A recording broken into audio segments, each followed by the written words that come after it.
아카펠라라고 하는 반주 없이 하는 찬양곡은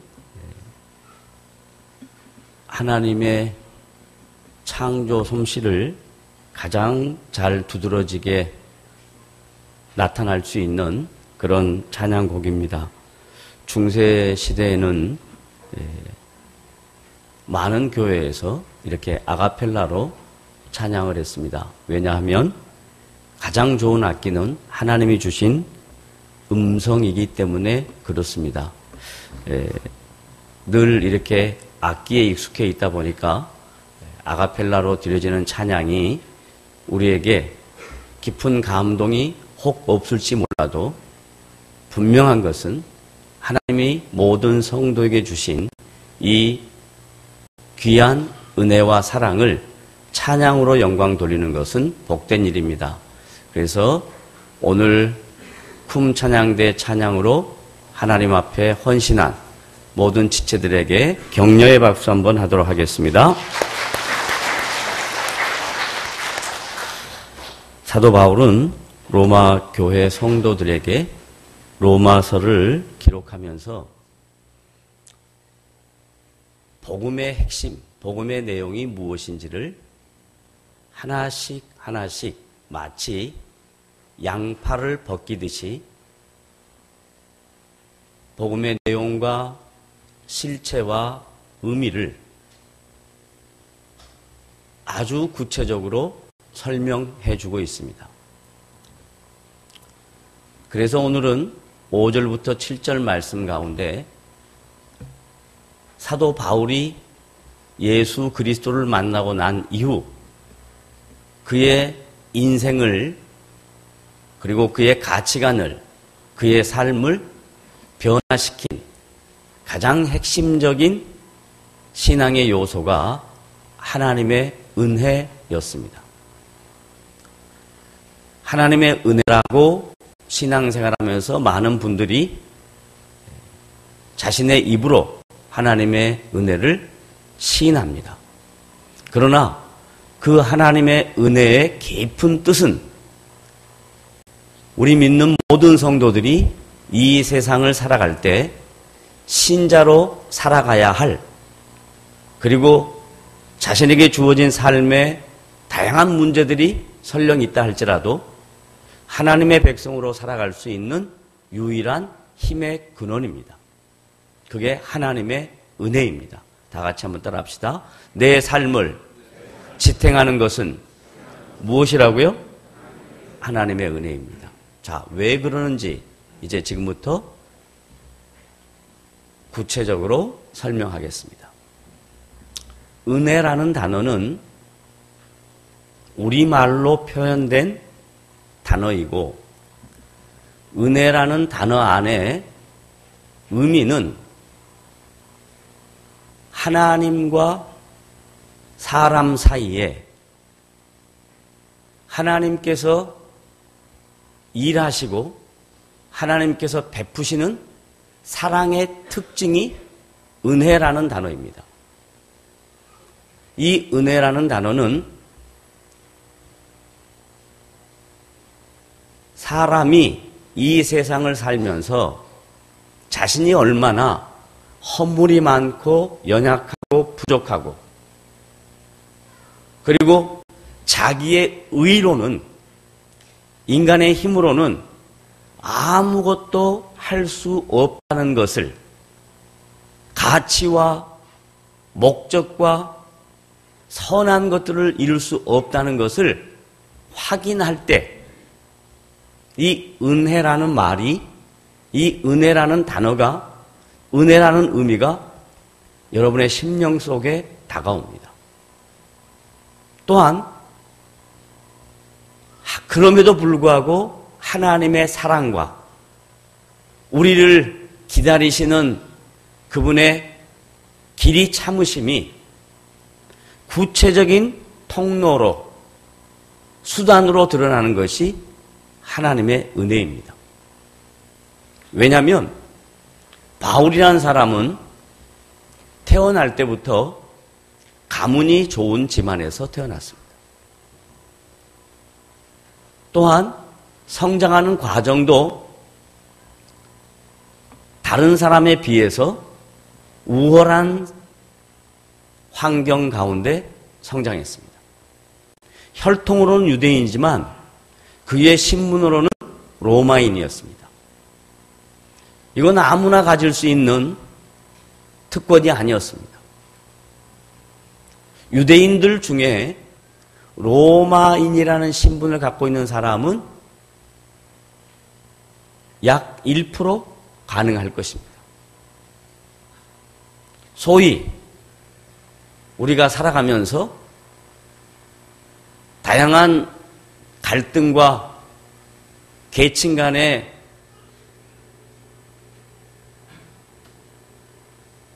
차이 때문에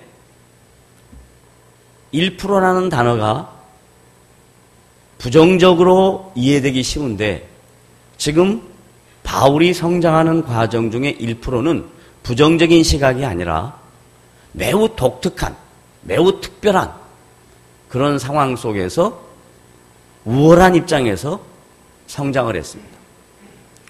뿐만 아니라 그는 자라면서 조상들이 대대로 지켜왔던 율법과 전통을 될 수 있으면 최선을 다해서 지켜보려고 노력했던 자입니다. 다른 말로 표현하면 인생을 열심히 살았습니다. 최선을 다해서 살았습니다. 그런데 열심히 살고 최선을 다해서 살다 보니까 열심히 살지 못하고 최선을 다하지 못하는 사람들을 바라보고 비판하는 마음과 정죄하는 마음과 심판하는 마음이 자기의 마음속에 자리 잡기 시작합니다. 그러다 혈기가 왕성할 때 자기가 무엇이든지 다 할 수 있다라고 생각할 때 그가 했던 일은 하나님께서 인간에게 베푸신 그 은혜와 사랑에 대하여 적대감을 갖고 인간의 힘과 인간의 조건과 인간의 노력으로 하나님께 찾아가 보려고 했던 그의 열심이 부딪히기 시작합니다. 하나님이 베푸시는 은혜는 무조건적입니다. 바울이 이해하고 있는 율법과 전통에서의 가치관은 조건적인 것입니다. 이 무조건적인 것과 조건적인 것이 둘이 하나가 될 수 없습니다. 그래서 바울은 이 조건적인 것을 추구하는 자신의 삶의 방향성에 따라 하나님의 무조건적인 사랑과 은혜를 입은 초대교회 성도들, 자신의 노력으로 인해서 생긴 결과가 아닌 하나님이 긍휼히 여기고 불쌍히 여기셔서 베푸신 은혜로 말미암아 하나님의 자녀가 된 성도들과 적대감이 생기고 그 적대감으로 끝난 것이 아니라 궁극적으로는 그들의 생명을 해하는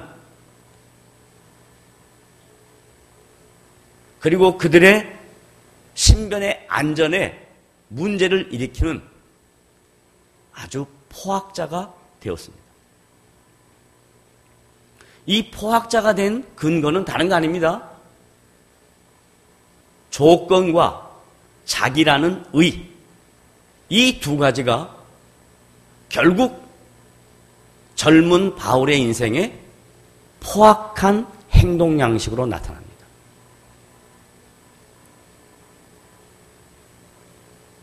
율법을 지키고 오래된 전통을 보수하며 그리고 특별한 환경 속에 자란 자신의 성장 과정 뿐만 아니라 어떤 사람하고도 견주어서 빠질 것이 없는 자기 스펙. 결국 이것이 어떤 양식으로 자신의 삶의 모습으로 드러나냐면 포악한 것으로 드러난다. 남을 이해하지 못하고 용납하지 못하고 사랑하지 못하고 자기 기준에서 자기 입장에서 남을 해하는 사람이 되었다. 그러던 자가 하나님의 은혜를 입습니다. 은혜라는 단어 안에는 두 가지 의미가 있습니다. 하나는 특별은혜. 특별은혜는 예수를 믿게 된 것, 하나님의 자녀가 된 것, 이것을 특별은혜라 그럽니다. 이 예수를 믿고 하나님의 자녀가 된 것이 자기의 공로로 된 것이 아니라 하나님의 무조건적인 사랑으로 바울에게 나타납니다. 하나님이 그런 포악자인 바울의 인생 속에 나타나십니다. 예수 그리스도를 핍박하고 예수 믿는 자들을 잡아 죽이려고 하는 그런 자기 열심과 자기 열정으로 살아가는 한 청년에게 하나님의 그 크신 긍휼하심과 하나님의 무조건적인 은혜가 그에게 임합니다. 하나님의 무조건적인 은혜가 임하면 사람이 변화됩니다. 죽었던 자가 살아납니다. 목적 없던 인생이 목적이 생깁니다. 가치관에 전이가 생깁니다. 이걸 다른 말로 말하여 특별 은혜라 이야기합니다. 저와 여러분에게도 이런 특별 은혜가 임했습니다. 바울처럼 포악자는 아니었어도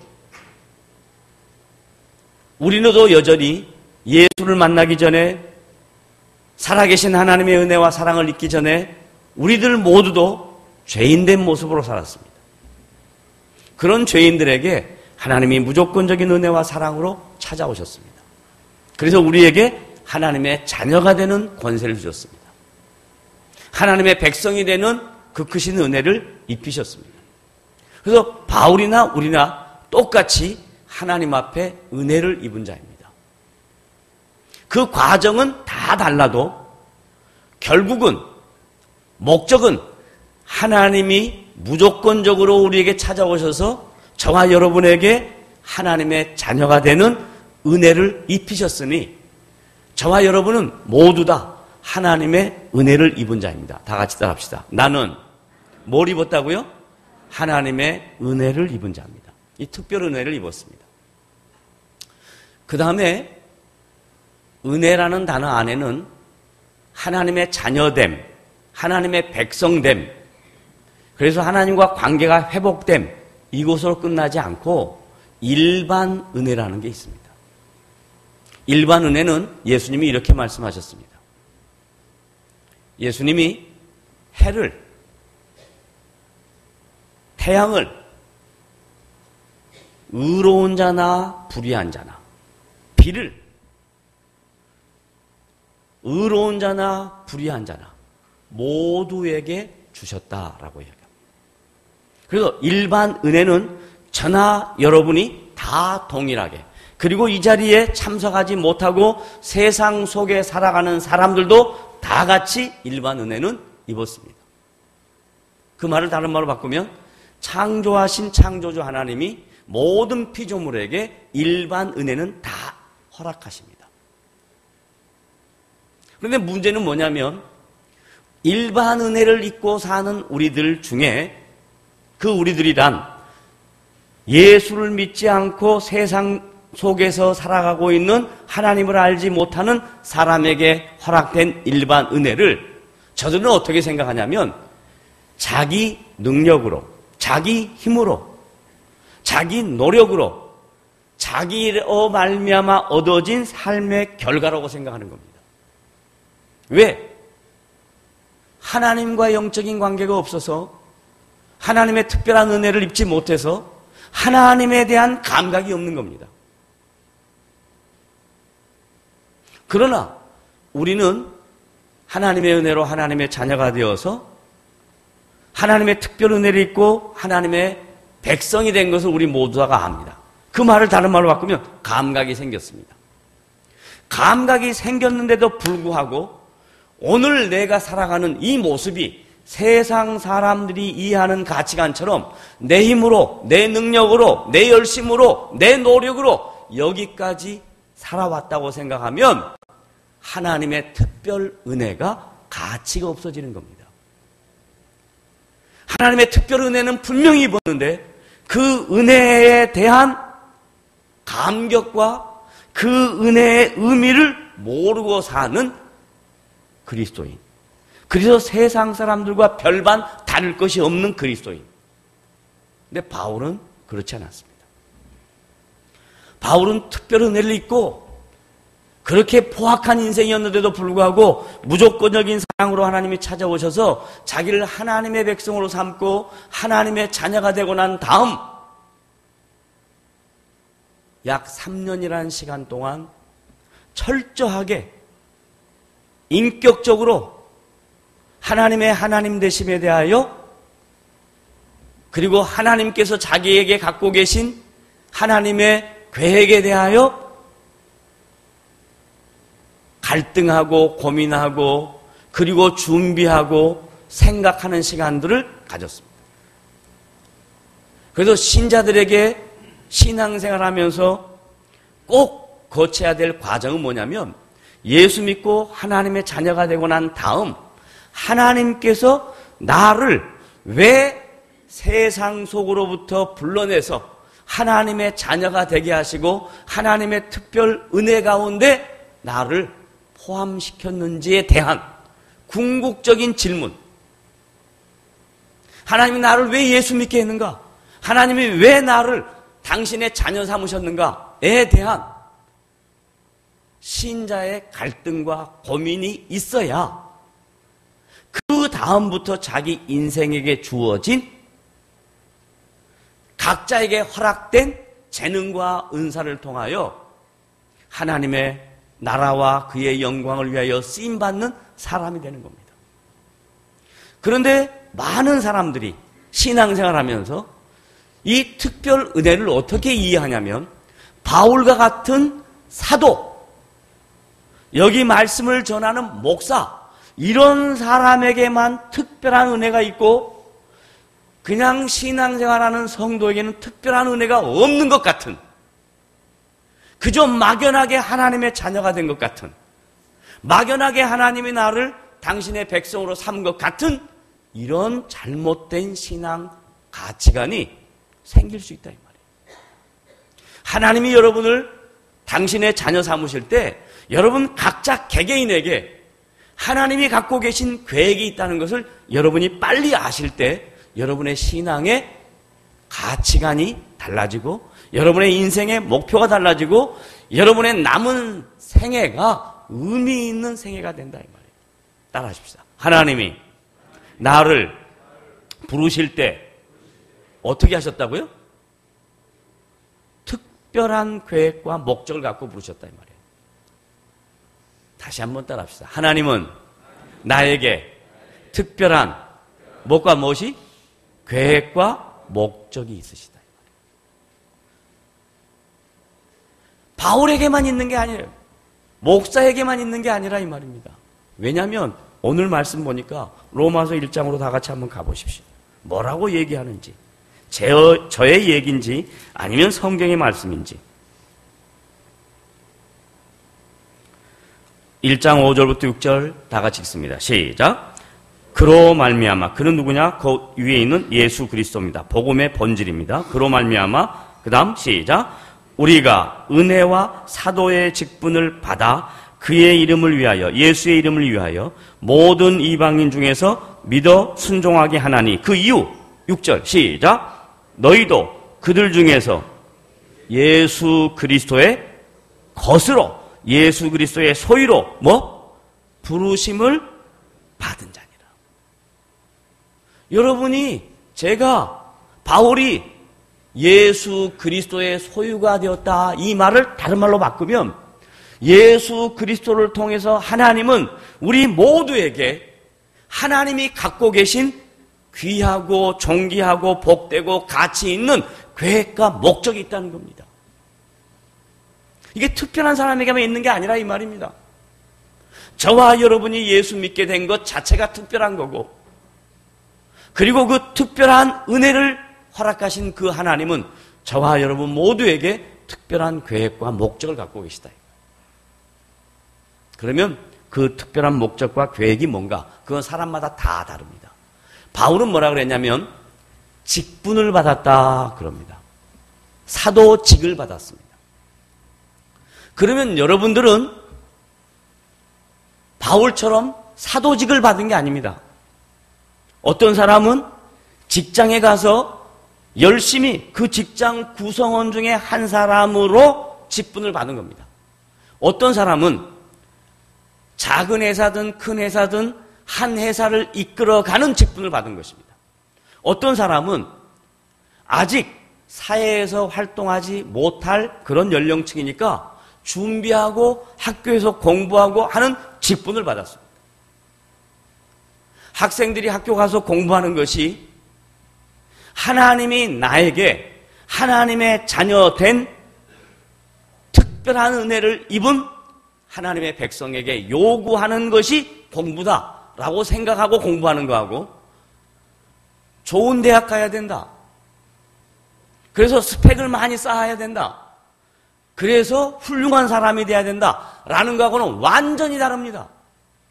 좋은 대학 가야 되고 나의 모든 것들을 만들어야 되는 것은 자기를 위한 것입니다.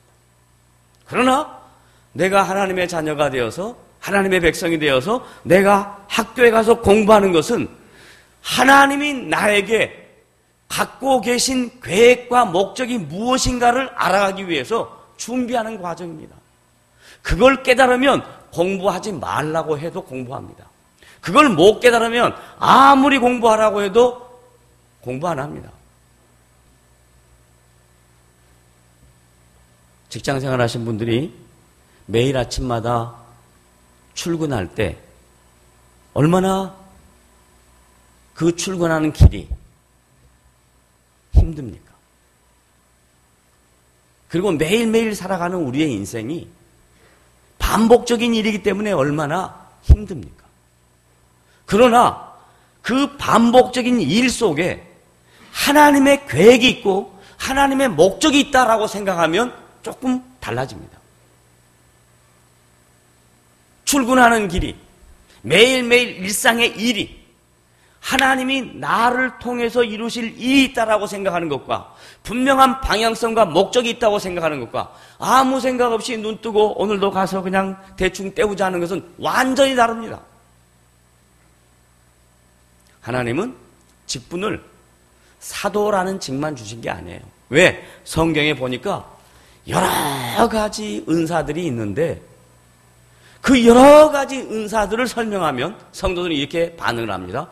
목사님, 그런데 그 많은 은사 중에 나는 아무 은사도 없는 것 같아요. 이런 분들이 있습니다. 근데 성경이 뭐라고 이야기하냐면 아무 은사가 없다고 생각하는 것이 은사다 그러는 거예요. 다 따라하세요. 은사가 없는 것이 뭐다? 은사다. 그러면 은사를, 특별한 것을, 다른 사람이 없는 것을 받은 나는 하나님이 왜 주셨냐? 그 사람, 너는 다른 사람보다 특별하다. 내가 널 더 사랑한다. 내가 너에게 더 특별한 것을 줬다. 그러기 위해서 은사 준 거 아니에요. 은사를 받은 사람은 은사가 없으면 신앙생활 하는데 자꾸 흔들린단 말이에요. 그 표직, 그 표식, 그 은사의 어떤 자기 나름대로 깨달은 주관적 체험이 있어야 신앙을 붙들고 있을 수 있으니까 하나님이 그런 사람에게 은사를 줄 수 있습니다. 은사가 없는 대부분 사람들은 은사 없어도 말씀을 통해서 예수를 믿고 하나님을 믿는 겁니다. 사람의 눈으로 볼 때는 특별한 은사를 받은 사람이 대단한 것처럼 생각하지만 그렇지 않다 이거예요. 왜? 성경에 은사가 없는 사람을 하나님이 더 존귀하게 여기신다 그러거든요. 그걸 다른 말로 바꾸면 대부분 많은 사람이 은사가 없단 말이에요. 은사가 없어도 나는 너를 존귀하게 여긴다 이 말이에요.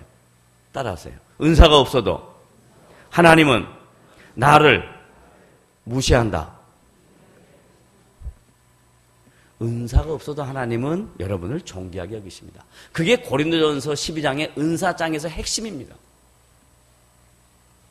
그리고 은사가 있는 사람에게는 그 은사를 활용해서 자기의 영광과 자기의 이름을 높이는 것이 아니라 그 은사를 통해서 하나님의 하나님 되심과 은사가 없는 다른 지체에게 유익해 하는 겁니다.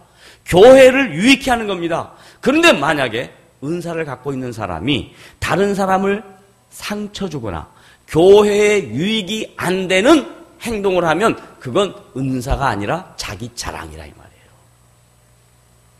자기 착각이라 이 말이에요. 하나님으로부터 받은 은사는 절대로 자기를 증명하라 드러내면 이건 하나님으로부터 받은 은사가 아니라는 걸 알면 됩니다. 뿐만 아니라 자기가 받은 은사로 다른 사람의 마음과 다른 사람의 신앙생활에 걸림돌이 되고 상처가 되는 것 또한 은사가 하나님이 주신 것이 아니다라고 생각할 수 있다. 하나님이 주신 은사는 분명히 하나님의 영광과 교회의 유익과 다른 지체의 유익을 위하여 준 겁니다. 그래서 바울은 자기가 특별한 대단한 사람이라고 생각하지 않고 나를 오늘 이 자리에 있기까지 주의 복음을 증거하고 이 로마서를 기록할 때 그때까지 자기에게 맡겨진 사역을 감당하며 매를 맞고 수도 없이 많은 고난을 당할 그때도 바울의 머릿속에 남은 것은 아무것도 없고 하나님의 은혜라는 것만 머릿속에 남아있습니다. 그래서 나의 나 된 것이 하나님의 은혜라. 그래서 기독교 신앙의 가장 핵심을 다른 말로 바꾸면 성도가 이 세상에 신앙생활하면서 가장 가치 있게 여겨야 할 게 뭐냐면 하나님의 은혜예요. 은혜. 그 은혜를 두 가지로 세상 속에서 나를 불러내신 특별하신 은혜 그리고 일반적인 은혜 내가 오늘 먹고 살고 눈 떠서 하루를 살고 일할 수 있고 나에게 주어진 모든 것들 내 힘, 내 노력, 내 의지로 된 것이 아니라 하나님이 베풀어 주신 환경 하나님이 허락하신 시간, 하나님이 허락하신 건강, 하나님이 허락하신 생명 이것들로 내 인생이 존재한다는 걸 알 때 그 사람이 은혜를 입은 자고 은혜 아래 사는 자라고 사도 바울이 로마 교회 성도들에게 이 편지를 하고 있습니다. 그 왜 그랬을까? 로마는 그 당시 다른 모든 도시들보다도 군사적으로나 경제적으로나 모든 상황적으로 비교할 수 없을 만큼 우월한 위치에 있었습니다. 그래서 로마 시민권을 갖고 있는 사람들은 특별한 사람으로 착각을 하고 있습니다. 스스로도 착각하고 있고 다른 사람도 시민권이 없는 사람들이 로마 시민권을 갖고 있는 사람들을 보고 부러워했습니다. 그러니 좋은 조건과 여건에 있는 사람인 로마 사람들이 복음을 받았는데 그 복음을 받을 때 어떻게 이해하냐면 우리가 다른 도시 사람들이나 다른 나라 사람보다 우월하니까 이런 복음을 받을 수 있다라고 착각할 수 있다 이 말이에요. 자격과 조건 때문에 하나님이 너희에게 은혜를 베푼 것이 아니라 하나님이 너희에게 은혜를 베푼 데는 분명한 목적이 있다. 뭐냐?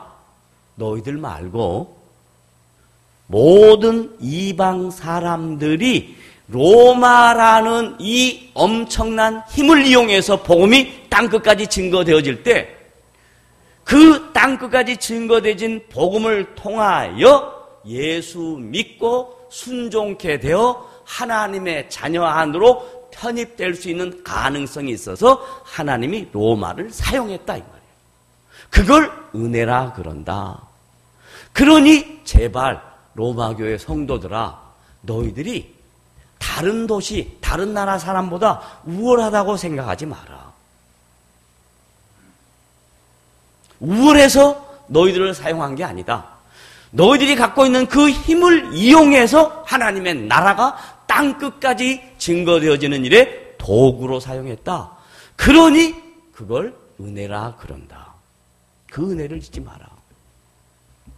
이와 똑같이 각자 여러분의 신앙에 적용해보면 은혜를 아는 사람은요, 하나님의 하나님 되심과 크심과 긍휼하심과 사랑과 나에게 베푸신 그 놀라우신 일하심을 깊이 인식합니다. 그렇게 인식하는 사람의 반응은 자기의 존재를 알기 때문에, 자기의 허물과 연약함을 알기 때문에 자기를 드러낼 만한 내용이 없습니다. 왜? 은혜 때문에 지금 있으니까.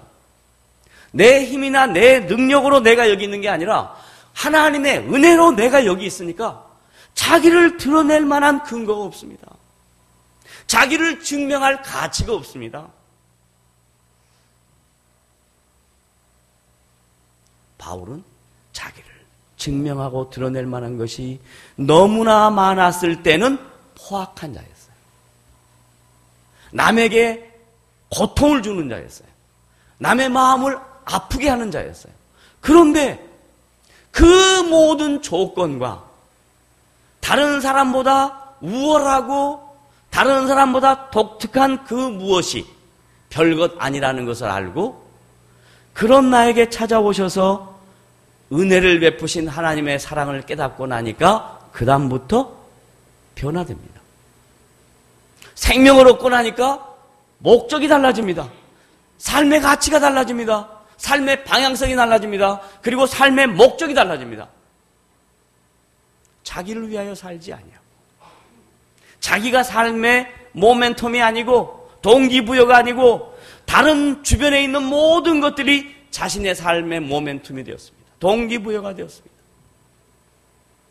만약에 여러분들도 은혜를 깊이 이해하게 되면 지금 내가 살아가야 할 내 삶, 그리고 앞으로 살아가야 될 나의 삶, 이 모든 것들에 대하여 내가 나를 위하여 살지 말고 하나님의 나라와 영광을 위하여 살고 내 주변에 있는 사람들을 위하여 살아야 되겠다 하는 가치관으로 전이가 되면 여러분의 인생이, 여러분의 삶이 어제나 오늘이나 거의 똑같은 것 같지만 완전히 달라지는 것을 느끼게 될 것입니다. 마치 이것과 같습니다. 예수 믿기 전에 삶의 의미가 없을 때 모든 것을 보면 불평과 원망과 짜증과 이런 거였는데 예수를 딱 만났을 때, 그리고 얼마 안 됐을 때, 바울처럼 말하면 3년 되었을 때입니다. 아라비아 광야에 들어가서 하나님과 은밀하게 교제할 때 그때 눈을 뜨면 그 전에 바라보았던 모든 것들이 다르게 보입니다. 똑같은 하늘인데 다른 하늘이 보이고 똑같은 사람인데 다른 사람으로 보이는 겁니다. 그러다가 그 놀라운 감격과 은혜가 조금씩 식어지면서 자기의 의가, 자기의 자랑과 자기의 열심과 자기의 의지가, 자기의 노력이 일어나기 시작하면 과거 예수 믿기 전에 보았던 것과 똑같은 모습으로 보여지기 시작합니다. 이걸 신앙의 갈등이라 그러는 겁니다. 신앙이 순수할 때, 은혜가 충만할 때, 하나님께서 나에게 베푸신 그 놀라운 것들을 간직할 때, 느낄 때, 수용할 때, 그때는 모든 것이 다르게 보이는데 자기가 드러나기 시작하면 똑같습니다. 예수 믿기 전에 자기의 모습이나 별반 다를 바가 없습니다. 그래서 하나님은 우리에게 신앙 생활이라는 과정을 주셨습니다. 인생이라는 시간을 주셨습니다. 그렇게 계속 하면서 지지고 볶고 싸우고 쓰러지고 넘어지고 다시 일어나서 하나님이 세워서 하나님이 요구하는 믿음의 장성한 분량에 이를 때까지 우리에게 인생이라는 시간을 허락합니다. 얼마나 살 것인가가 중요한 게 아니라 나에게 베풀어진 인생은 믿음의 장성한 분량에 이르는 데까지 하나님이 우리를 훈련시키시고 만들어 가시는 과정이라는 것을 인지하면, 그리고 은혜 아래 살아야 되겠다라고 각오하면 어떻게 변하는가? 7절 말씀에 이렇게 변한다라고 얘기합니다. 7절. 다 같이 시작. 로마에서 하나님의 사랑하심을 받고 성도로 부르심을 받은, 어디에다 줄고 해야 되겠어요? 모든 자에게. 나만 복받자, 나만 잘되자, 우리 식구만 잘되자, 내 자식만 잘되자, 이건 은혜를 모르는 자입니다. 은혜를 아는 자는 나 외의 모든 사람에게, 그의 시야는, 그의 마음은, 그의 가치관은 어디에 있냐? 나에게 국한되어 있는 것이 아니라 주변에 있습니다. 모든 자에게 뭐가 있기를? 다 같이 하나님 시작. 하나님 우리 아버지와 주 예수 그리스도로부터 은혜와 평강이 있기를 원하노라. 은혜와 평강은 사람으로부터, 자연으로부터, 환경으로부터 오는 것이 아닙니다. 은혜와 평강은 하나님 아버지와 주 예수 그리스도로부터 오는 것입니다. 그래서 신앙생활하면서 이런 착각을 합니다. 하나님, 내 환경을 바꿔주시면, 내가 하기를 원하는 모든 일이 잘 되게 해주시면 하나님 제가 이렇게 할게요. 그건 틀린 겁니다. 왜냐하면 환경의 변화로부터 평강은 절대로 오지 않습니다. 만약에 환경이 변했다고 합시다. 여러분이 원하는 환경대로 변했다고 합시다. 또 다른 환경이 여러분을 기다리고 있습니다. 마치 신기루와 같습니다. 그래서 절대로 환경이 좋아졌다고 해서 은혜와 평강 안에 머무를 수가 없습니다. 은혜와 평강은 하나님 아버지와 예수 그리스도로 말미암아 은혜와 평강이 있는 것입니다.